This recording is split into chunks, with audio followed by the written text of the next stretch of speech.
Hello fellow Helldivers, Thornton here, and Arrowhead has finally done it. They cooked up something pretty big and it's fantastic overall. We've got a ton of new systems, UI layout, new illuminated enemies and mission types, and it looks like things are going to get pretty dire. So we're going to go over everything you guys can be expecting with today's patch and some additional information. But without further ado, let's jump into today's topic. So fellow Helldivers, we now have the new update, and let's just be honest, Arrowhead absolutely cooked with this. The first thing you might notice that in the background right now there is gameplay. There is a brand new tutorial in the game. We could go ahead and launch you into it. You might have noticed if you've gone ahead and tried it, but it is no longer on Mars, which does have a pretty ominous feeling. It is on this planet now that you can go ahead and see, and well, that kind of leads us into some stuff with the Meridia black hole. As most of you know, Widow's Harbor is fully under attack by the Illuminati that came out from behind the Meridia black hole, and with it, they have brought in a bunch of new enemies. You have this one right here, which is, I think, a reworked version of the Ghoul, which is absolutely horrifying and going to be a huge issue. Not to mention there are brand new fighter jets, and well, we'll just show you a clip of how menacing those are going to be.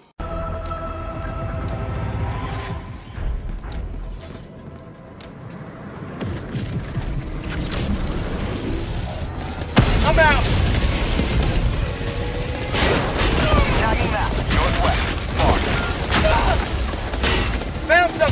And it's going to get so very much worse because the Illuminati seem to be coming closer to Super Earth, and that seems to be where they are trying to go. In fact, Credit Kelly put out a broadcast this morning. We'll go ahead and play that right now.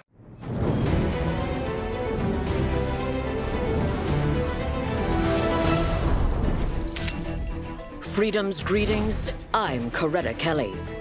In a shocking development, a massive fleet of Illuminate ships has appeared near the Meridian Singularity, seemingly having traversed the wormhole from somewhere unknown. This so-called Great Host of the Illuminate is believed to be ultimately headed for Super Earth itself. Our proud capital may soon become a battleground. Planetary defenses are being bolstered with the help of volunteer civilians, young and old, who refuse to abandon the heart of managed democracy. Meanwhile, the Helldivers have deployed to engage the Illuminate force and slow its advance. That's Liberty's latest. I'm Coretta Kelly. So obviously there's a little bit of concern there, but one good thing about it is, well, the new UI is incredibly clean. They went ahead and changed it with the Liberation and a couple of other little things there. Overall, it looks absolutely fantastic. And tomorrow we're going to talk a little bit about the invasion of Super Earth, because we did just get a bunch of new leaks that is going to be happening, and there's a lot of cool stuff with that. But we're going to focus a little bit more on the patch today. And the biggest thing is, well, in addition to the Illuminate, we finally got weapon customization unlocked. It says, Patriot of Super Earth, your hard work and dedication has not gone unnoticed. This destroyer has now been automatically enrolled in the Helldiver weapon customization program. And this thing is absolutely fantastic. This was the level of progression we needed. They went ahead and added in specific levels for your weapons to go ahead and modify them, which is fantastic, along with a bunch of new patterns. There's a ton that you can go ahead and change so that you can match it with your armor sets, especially with the new War Bond right around the corner, which looks absolutely fantastic. Even though we didn't get any stratagems, the armor is very cool, and being able to customize our weapons now with it is a huge boon. But all that being said, Arrowhead did put out a bunch of buffs and nerfs and patch notes on how this update has changed the game. So I'm going to go ahead and let Johan go ahead and break down exactly how the weapon customization will work and what you guys need to know. So Niklas, which weapons can I customize? Can I customize my melee weapons? Can I customize my pistols, primaries, support? No, not at least not yet. You can customize your primary weapons.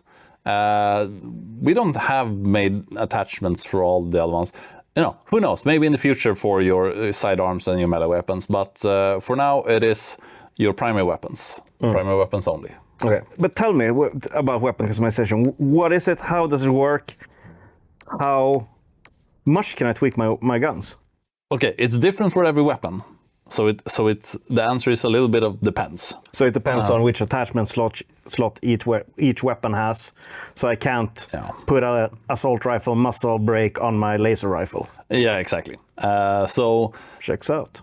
But in the weapons that have the most attachments, you can change magazine, you can change the muzzle, you can change your underbarrel, you can change the optics.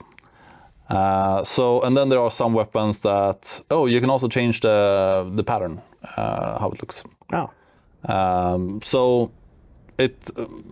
some weapons they're more specialized, like plasma weapons, etc. will have less attachments, while we have more stuff for generally the bullet weapons. Okay. It's basically So more tried and true technology has more variation. yes. Okay, checks out. Experimental stuff is more like here, have this experimental thing. It comes in one package. Okay. Type of thing. So what's your favorite the piece of weapon customization that we have in the game? Favorite piece? Yeah.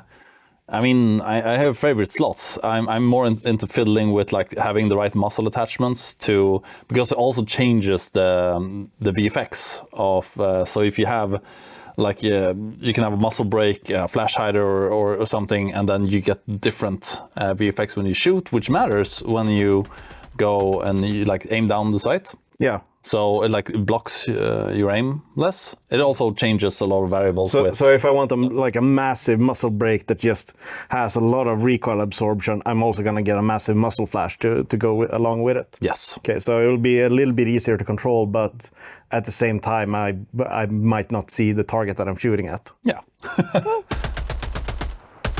All those pieces changes the characteristics of a weapon. So you have you can change different pieces that will affect recoil. You can affect the sway, like how much the weapon moves, especially depending on how much you move. You sway more. So I assume if I have like a really good grip, that's going to be easier for me to move around and fire. Yeah. And sometimes it's different in vertical and horizontal. Like some grips will change that your vertical recoil will be less, but maybe your horizontal recoil will get worse. Okay. So it's a little bit like what fits your playstyle. And we have the standards of like ergonomics. If you add a lot of heavy stuff to your weapon, like a drum mag, a big 10x scope, and a heavier muscle, then like your ergonomics will go down. You have a heavier weapon, but maybe you have like a lot less recoil stuff. Does this mean so? This means also that the inverse is true. So if I have a standard gun, I can swap for a smaller mag and just remove some stuff from it to get it to be even lighter. Yes. You can like, I'll bring the small magazines. Maybe the weapon by default has like a 4x scope or something. Maybe you just like, I'll just have like the normal iron sights, or a red dot reticule, and you can dial it down, and it becomes like a faster, more nimble weapon. Okay, that's super cool. So this really allows players to just express their individuality through their favorite guns. Yes. Okay, so but then to the $1 million question. How do I unlock all this? How do I get access to the weapon customization? Yeah. Do I get all of it from the start, or do I have to grind? Do I have to invest my hard-earned samples? First of all, just to use it, like it's a long, arduous quest. Now you just reach rank 10, and then you can start doing it. But then it is you basically level up your weapons. So if you you take your one of your weapons, you keep using it and you do missions with it. It will basically gain XP just like you do, and it will level up, and then at certain like level intervals you will unlock different attachments and different patterns for it, which you can buy for requisition. Let me know down below, what are your guys' thoughts on the new update that Arrowhead has delivered for Helldivers 2, and are you enjoying it so far? Also, don't forget to check out this video right here where I cover more news on Helldivers 2 on the daily, and until next time everyone, thanks for stopping by. Keep spreading the Managed Democracy.